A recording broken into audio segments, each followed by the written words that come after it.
On today's show, the Dallas Mavericks reportedly are signing D'Angelo Russell. We'll tell you what he brings and where the Mavs stand right now. We think they got another move coming. We'll talk about that and more on today's Locked On Mavs. Stop it! Let's go! Stop! The number one pick will go to the Dallas Mavericks. Cooper Flagg will fly in Dallas. Dogs, all of us, all five. You are Locked On Mavs, your daily Dallas Mavericks podcast. Part of the Locked On Podcast Network. Still can't leave. Your team every day. I'm gonna get a city like that. And welcome. You are locked on to the Dallas Mavericks, your team every day. My name is Nick Angstadt, media member covering the Dallas Mavericks for 10 years. Thanks for being in every day or making Locked On Mavs your first listen each and every day. Today's episode is brought to you by FanDuel. Right now, new customers can get $150 in bonus bets when your first $5 bet wins.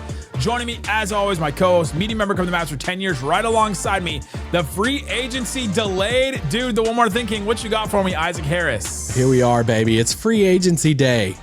It's so much fun. Even though it was a little weird, like it started off and it was like everybody's kind of looking at each other online without seeing each other, and like Everybody going live was like, what are we talking about now? Like, so what do you want to do? there was a point in Slightly's stream where he got to 30 minutes. He goes, it's been 30 minutes. Nothing has happened. He was like all upset. I think since the league has like put the foot down on some tampering stuff over the past 100%. few years, I think a lot of these teams are in a staring match with each other. That's like, well, I don't want to be first. Well, I don't want to be first. And Teams have lost draft picks, like multiple draft picks, yeah, because of tampering. I mean, the Knicks and others. But it is, teams, of course, all waited to talk to the players and agents. Well, right the first report we got was a Chris Haynes announcement that the Kings were planning a Zoom meeting with Russell Westbrook and Dennis Schroeder. So that was the first news we got, was they're gonna start talking. Like, okay. Good Zoom updates. Today's episode, we're gonna get into what D'Angelo Russell brings to the Mavericks, what we think about the deal, and what we think about Russell coming to the Mavericks. And so we'll talk about all that. We'll get into also our thoughts about the rest of what happened in free agencies, a shifting of power between the East and the West, which teams did well, which teams didn't. Shifting? We'll talk about all that. It shifted a while ago. Well, let's start here. The Dallas Mavericks now signed D'Angelo Russell, or reportedly, according to Shams Charania, Mark Stein, Grant Assef, Christian Clark, anybody connected to the Mavericks has reported that D'Angelo Russell is coming to the Mavericks. The worst kept secret that you could have. And the Mavericks have no more roster spots as of right now. If they're going to do another move, they have to do something else. They have to make something else happen. And as of right now, Isaac, this is what the Mavs roster will look like with Kyrie Irving on the IR right now. D'Angelo Russell starting. If Jason Kidd is to be believed, Cooper Flagg starting at the next guard spot. PJ Washington, Anthony Davis, Dereck Lively starting, and then the bench is pretty stacked as of right now. You got Brandon Williams, Klay Thompson, Caleb Martin, Najee Marshall, Daniel Gafford, Max Christie, and then you've got your Jaden Hardy, Omax Prosper, Dwight Powell, and the two-way guys coming off your bench there to round it all out there. But the roster is pretty set right now, unless the Mavs decide to make another move. Yeah, it's set as far as like, hey, there 15 guys. That's the most you can bring on the team, and then plus your two-way guys. So they have two of the three spots for the two-way contracts filled. So they have one two-way spot open right now. But I think they're still missing. The move left is I think they're still missing another ball handler, especially with Kyrie being out. Now you have D'Angelo Russell. You have Brandon Williams. I think you're still missing one other dude.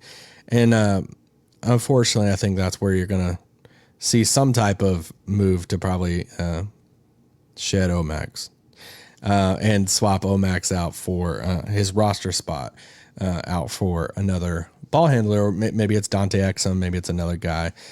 But that's what I expect sometime at some point. But with them signing D'Angelo Russell to the tax mid-level, it's a 2-year deal, up to $13 million. Second year on that's a player option. But since they use that exception, it does cap them at the second apron. So they can't go above the second apron again. No, any circumstance, they can't go above it now. So they can't be a second apron team now. So for them, they have 1.6. The only way that they could really do that is if they made a trade and brought back more money and it did something like that. It'd be kind of hard because there's no way they can sign more guys at this point. But they can't. But it's Bobby Marks said is $1.6 million under. I don't know. Understand. Both my kids were in their room for bedtime. Just their floating heads behind each of your shoulder right now. I know. My wife is obviously still gone. But they're $1.6 million under that capped second apron number.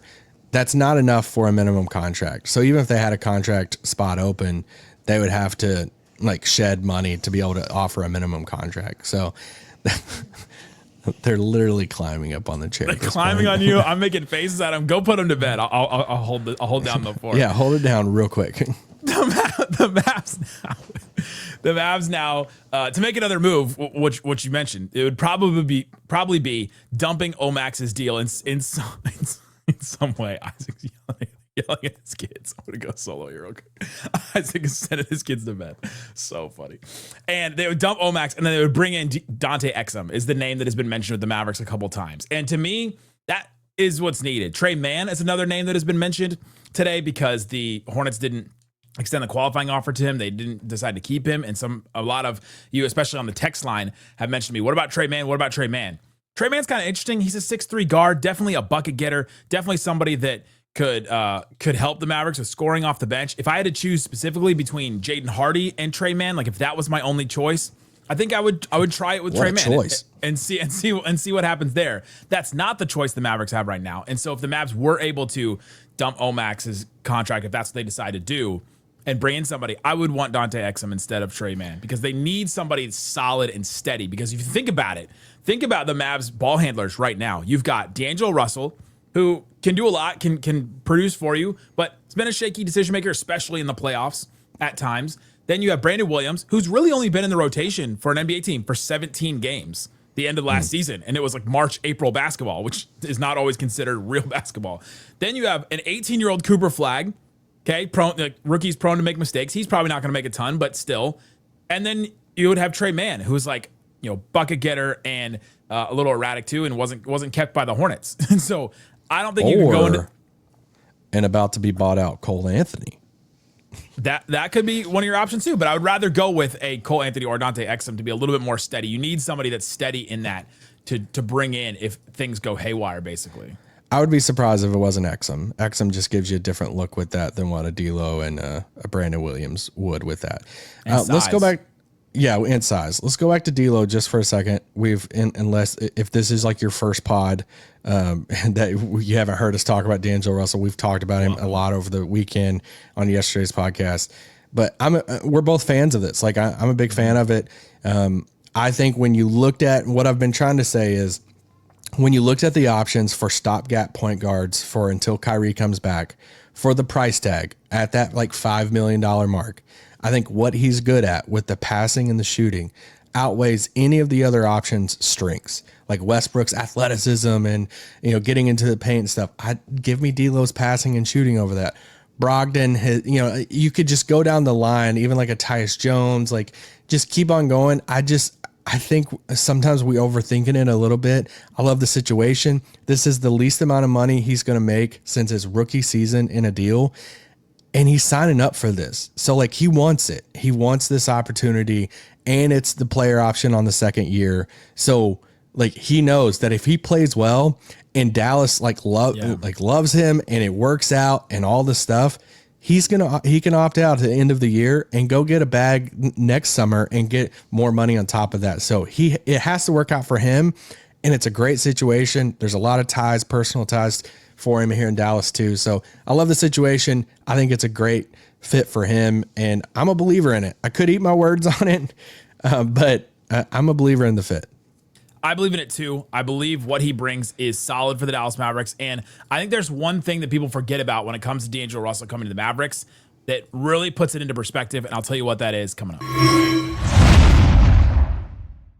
This episode of Locked On Mavs brought to you by FanDuel. FanDuel Sportsbook has all kinds of props and odds, things that you can use to get in on the action and talk about some of these teams. If you think a team did a lot better, you can go and check out their Western Conference Finals odds or Western Conference odds. The Cavs plus 310 to win the East. Knicks plus 310. They're tied right now to win the East. That one is interesting. You've also got the Hawks. They've been kind of sneaking up there, plus 900. The Sixers plus 1100. They've dropped down here. Celtics plus 950. They've sold off some of their guys, but that one's interesting. Magic plus 390. So they're right up there with the Knicks and the Cavs. That's the East. There's a bunch of them for the West as well. Plus 155 for the Thunder. The Mavericks plus 2,000. They're behind the Warriors, Clippers, Nuggets, Lakers plus 900 and Mavericks plus 2,000 makes no sense unless you know that it's the Lakers and they always get a bump. So check out FanDuel, and when you do, if you put down your first $5 bet, you get $150 in bonus bets if that bet wins. Open the FanDuel app today or visit FanDuel.com to get started. FanDuel, official sportsbook partner of the NBA. Please gamble responsibly. Shut it down! Let's go home! Thanks for hanging out with us on Locked On Mavs, being part of the show, part of the Raccoon Squad. That's what we call our listeners, listening every day. Don't send me an AI picture of raccoons. They always make their hands really weird. There's always like something abnormal, uncanny about them. I don't want to see it. We do want to hear from you on the text line, though. Text us what you think about the D'Angelo Russell deal. 214-643-8637. Send us a text. Let us know who you are. And we'll send you every single rumor that we hear, every single rumor that we see, and our thoughts right away. The D'Angelo Russell stuff, we had it right away. Sent you our thoughts and all that. So 214-643-8637 is the text line. It helps support the show. All right, Isaac, let's just talk about D'Angelo Russell. And if you've never listened to the show or you don't know who D'Angelo Russell is, let's just go over who he is, right? Like, let's talk about who he is. So he's a 6'3" guard, 6'5". Some have said he was the number 2 pick in 2015 to the Lakers, and he played with the Lakers for a little while, then went to Brooklyn, then bounced around to Golden State. He was in Minnesota for a little while, then he went back to the Lakers, and then he went back to Brooklyn this past year, and he kind of had a down year last year. Was kind of checked out. I talked to Andy Kamenetsky of Locked On Lakers about him and said, man, he just wasn't really in it, wasn't really into the role. And the Lakers benched him didn't play him that much in the playoffs, and so he was worried about that. And his shooting went down, but he's a really good shooter. He's a career 36% shooter from 3, 38% over the last 4 years if you don't count last year, and a great passer too. 5.7 assists for his career, and has averaged a lot of assists. A good passer, good shooter. He's got a little bit of size, crafty, lefty as well. He'll come in and be the point guard. He'll fill in for Kyrie. And let's start with the positives. Those are some of the positives about D'Angelo Russell. Yeah, I mean, that's his main thing, right? I mean, he comes out of Ohio State, from Louisville, Kentucky, baby. Hey. Let's go. And went to Ohio State. No, he went to Montverde, where Cooper Flagg also went.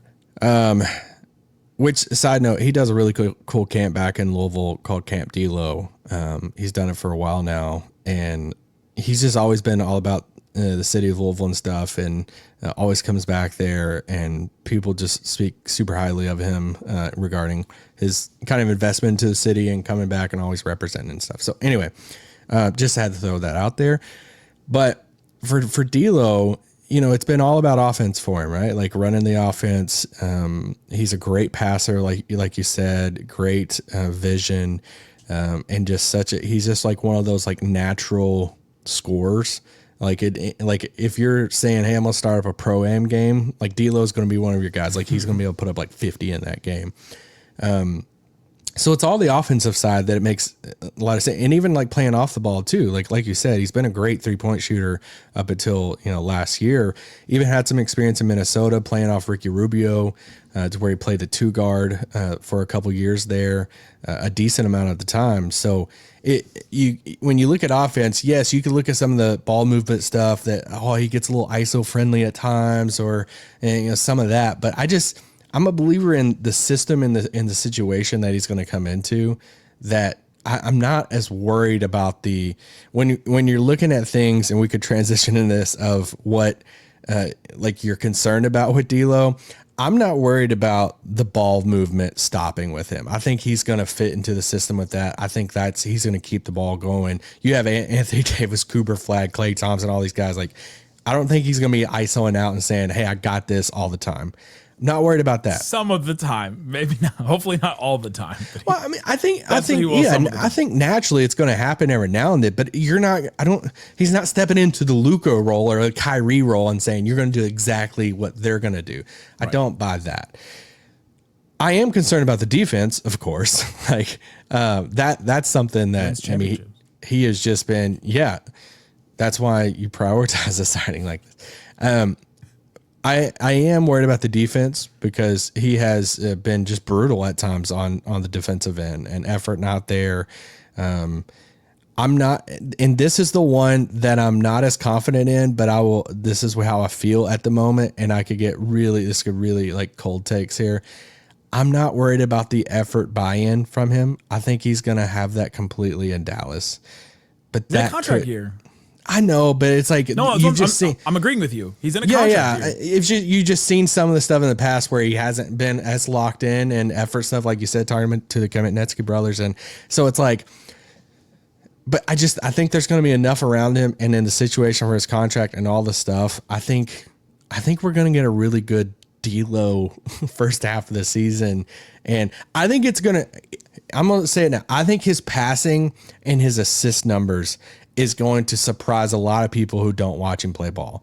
And I think that sentence is going to get used a lot over the next 24 hours, and it's going to drive me nuts.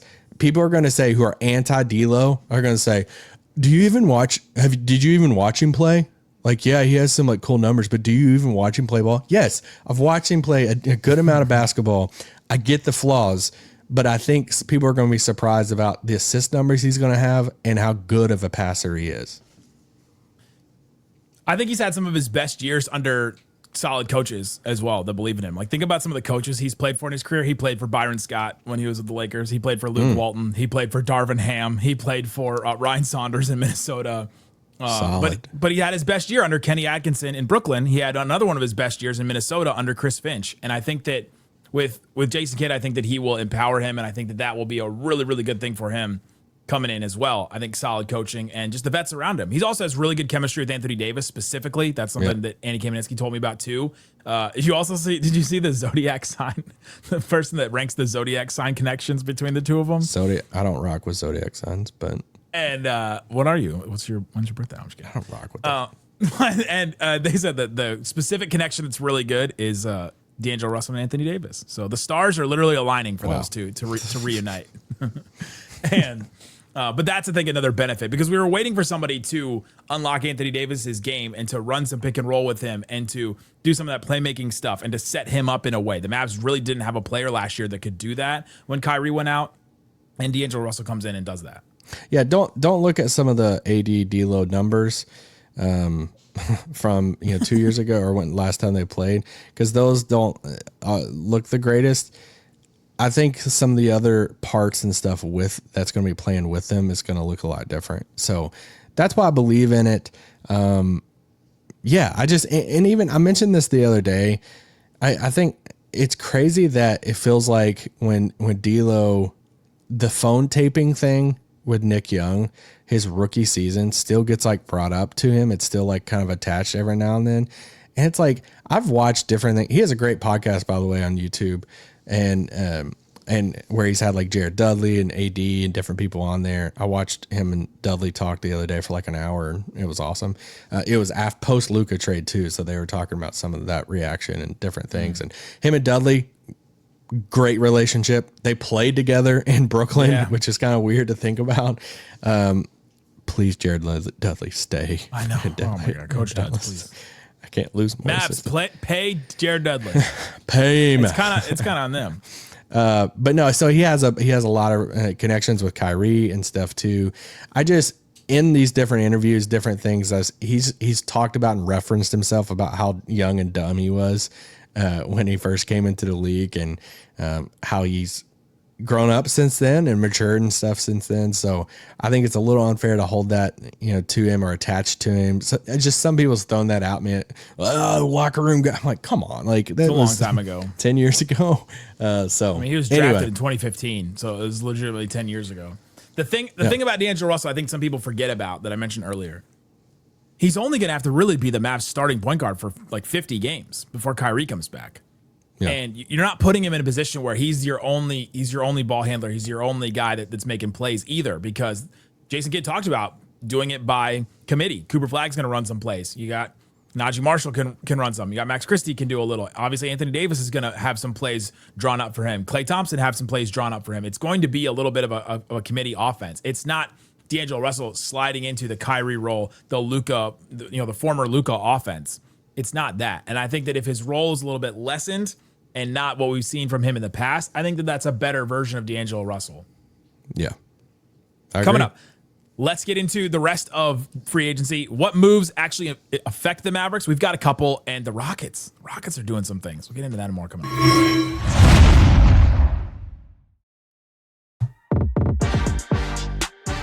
All right, Isaac, we're talking about NBA free agency. First day NBA free agency where teams can actually talk to other players from other teams. The Mavs get D'Angelo Russell, reportedly, and we're waiting to see if they'll make another move. But a bunch of moves were made across the NBA, including, let's start with the Houston Rockets, because I think they made some big moves today. Well, let's start with the Denver Nuggets, actually, because I think they made the biggest move. Is they traded Michael Porter Jr.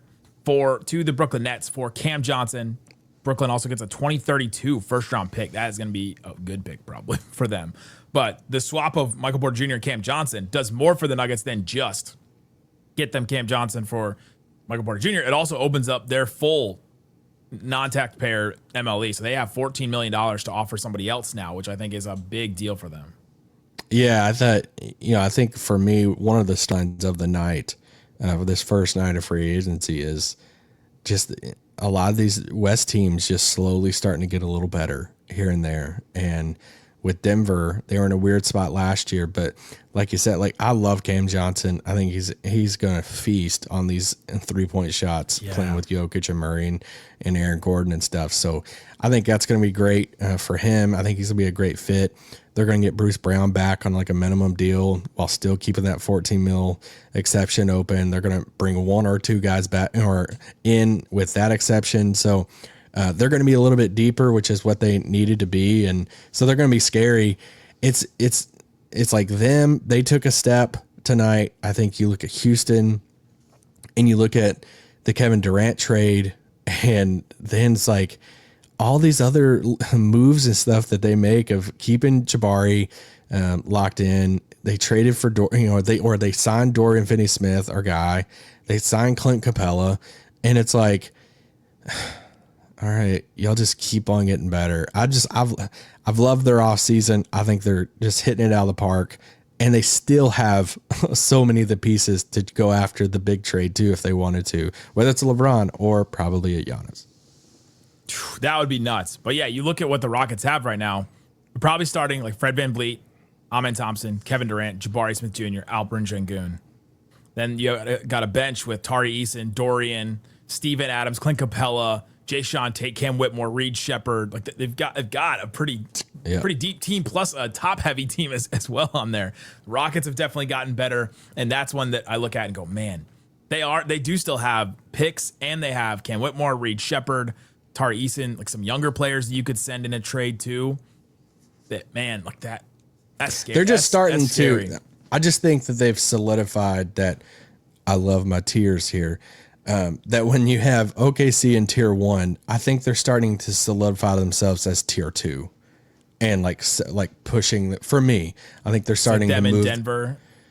Yeah, they're like moving themselves up from that next group, and then Denver obviously got better. Spurs getting Cornette was an improvement. I don't think it pushes them up to. I'm just talking about teams that are. But the Fox move from last year, they didn't really get a lot of Fox and Wemby. Yeah. So Dylan Harper's good. Like he's going to come off the bench. So that they did get better with that. Adding Carter Bryant too. I thought they had a great draft. So they're going to be better this year. I think Portland got better with Drew. No, I don't think it pushes them up to like the top 6 and stuff. But if we're just talking about teams that got better, I think Portland did get better adding Drew. And is it weird that I think the Suns got better, even though they lost Durant? Yeah, it's very weird. Okay, what did they do to get better? Who are the players they brought in that are? I don't know. I just feel like the combination of Green, Brooks, Malawach, Mark Williams, Rasheer Fleming, like it's just so many of the stuff didn't work last year, and so many of the they got deeper. Yeah, they got deeper, but maybe they're a to be determined team. But I think when you're in the Mavs seat and you're a win now team, the biggest thing I'm always looking at is who are the top 6 teams in the conference. You're fighting for the top 6. Ever since they created the participation tournament there with the play-in. Now it's not the top 8, it's the top 6. They can avoid that whole tournament. Who's in that top 6? You're locked in with OKC. You're locked in with Houston. You're locked in with Denver. So what's the other 3 spots? Minnesota loses Nickeil Alexander-Walker. They're kind of banking on some like internal improvement so far right now in free agency. So they're kind of like a to to be determined. What's going to happen with the Lakers? I mean, the Lakers are kind of at this very moment, the Lakers are a mess because you look at what they have, and it's Luka, Reeves, LeBron, Rui, and Maxey. That's like their starting five probably. Now there's a lot of rumors that they could get Ayton. Ayton's got the same agent as Luka, and Ayton and LaRavia. Just got that's bought bringing out. LeBron back. Then they've got Gabe Vincent, Dalton Connect, Jake LaRavia, Jared Vanderbilt, the Abdou Thiero guy that they drafted, Jordan Goodwin, Shake Milton, Bronny James. Hey, I really like Thiero, by the way. Yeah, athletic guy, but like that's a mess of a team right now. And LeBron doing his whole "we've got to get better" thing. I want to win titles kind of deal in the media too. Yeah, he's doing his crap. They lost Dorian for Jake LaRavia as of right now. Could be a Ayton move there, but yeah, the Grizzlies are to be determined. Like, where are they at? They lose Desmond Bane. They add Ty Jerome and KCP basically, since they're probably going to buy out, Cole Anthony and stuff. So I feel like that is a downgrade from Desmond Bane. I think Desmond Bane's pretty good. So, so they're kind of like a weird thing. I don't know what to think of the Clippers. The Grizzlies, the Grizzlies added more depth, which was like not their problem before too, right? Yeah. Like they took Desmond Bane and spread him out into a couple players. And you're like, okay, you already had too many guys that you couldn't figure out how to play last year. And then health is obviously their big thing. But yeah, Grizzlies. Yeah. So like the Clippers adding Brook Lopez, probably Chris Paul, and then it's like, all right, I guess they got better. I mean, I think they did. I think if they do get Chris Paul, I think that adds another playmaker that they they're didn't. Definitely really the oldest team in the league, right? For sure. And it's obviously all going to be up to health. Brook Lopez kind of adds a sneaky, like, shooting big option that they haven't had in a long time. Yeah, true. I mean, he's better than what their backup bigs were before. So I say that to say, like, I think there's only like 3 teams there outside. I'm not even talking about Dallas. When you're looking across the board right now in the West and you're like, all right, who am I like fighting for one of those top 6 spots? I don't see how you can't have Dallas in the top 6 right now. So just with everything considered, I think you can't convince me right now that like Golden State, the Clippers, Grizzlies, Lakers, you can't convince me all those teams are for sure ahead of them. I think Dallas is in that 3 to 6 range in the West right now. Between the Lakers, the Warriors, and like the Mavs, like, would you rather have no centers or no guards? No centers. You need guards. Well, the Mavs are the ones with no guards. They have all centers. The Lakers, but the Lakers and Warriors don't have any centers. The Warriors lost Kevon Looney. Lakers didn't have any centers anyway, and Jackson Hayes doesn't look like he's coming back. You'd have to be really high on the Spurs, really high on the Clippers' health. The Lakers, you think that they've got to move up their sleeve, maybe the Timberwolves to do something too, for you to really think the Mavs are outside that top 6. I mean, the thing for the Lakers though is, hey, you've seen, like, does Luka bring a floor, right? Like, we've seen Luka do this before, where he takes some rosters and there is a floor for a Luka team that they're not going to go beneath this amount of wins. Especially, I mean, are we going to get a stairs running shot of Luka and Slovenia? We've seen Luka teams miss the play-in. Okay, well, but okay. I'm just saying. And whenever LeBron's like PR crap's done, we'll see what happens with that. Well, but, they're both going to miss games. Same thing for the Mavs guys. Yeah. Kyrie's already going to miss a bunch of games. Is it bad for Joe Dumars that we haven't mentioned the Pelicans one time this whole conversation? Dude, I just tweeted this out because I was going through every single roster right now. Shout out to Spotrac, who puts those like updated rosters in so fast. Guys, if you haven't, just go look at New Orleans' roster. It's one of the most entertaining. Like, sign me up for that Hard Knocks. Like the whole thing with the Pelicans. Consider everything. The personalities, off the court stuff, on the court stuff, all of it. And you're like, how is this all on one team? I don't know how this is going to fit. You obviously have Zion, okay? You have Jordan Poole you bring in. You've got DeJounte Murray, another like personality. Jordan Poole personality. You're bringing in Derek Queen. That's a personality too, in his own way. Him and Jeremiah Fears, though. I mean, these are two like lottery type of that you're bringing in that are high draft picks. and that you've invested into it with fears and stuff too. But no, keep going. There's other people. Yeah, you got Trey Murphy. You're bringing in Kevon Looney now. Looney and Poole getting reunited. Looney barely talks anyway, and Looney's gonna come in as the adult in the room. Like what is going I just on left here? Golden State for. Oh, and then Herb Jones is gonna sit in the corner silently. Just the whole. I don't know what he's. Gonna Yeah, you got these two wings and Herb Jones and Trey Murphy. You still have Alvarado, who's like, hey, can I still do my like sneak up on people trick? Is that still available? It's just like what a interesting roster they have, and yeah. So anyway, West teams are. If they got better. I don't know. From the I Brandon just Ingram, Zion, like CJ I have a- McCollum days. To I have now. them in my to be determined of what is this? What is going on here? But it'll at least be fun. They're definitely going to be in my league pass top 5. Like they are a lock for that. But no, it's a good night for Dallas. They needed a stopgap point guard to fill in for Kyrie. Once it felt like, hey, they're probably not going to go swing in for a trade for a bigger guard like a Kobe White or someone like that. This is the next best option if Chris Paul's not going to come here in free agency. You go out, you take the swing on a D'Angelo Russell and say, hey, we'll take the value of D'Lo at $5.5 million for the next 2 years. And I think it's a great move for Dallas. They got their guy for that. Now we'll see if they do a smaller move to open up a roster spot for another ball handler. That's what we're waiting for. We'll have it here for you on Locked On Mavs. Subscribe to the text line to get it first before anybody. Check the link in the description, 214-643-8637. Thanks so much for listening to Locked On Mavs. Peace out.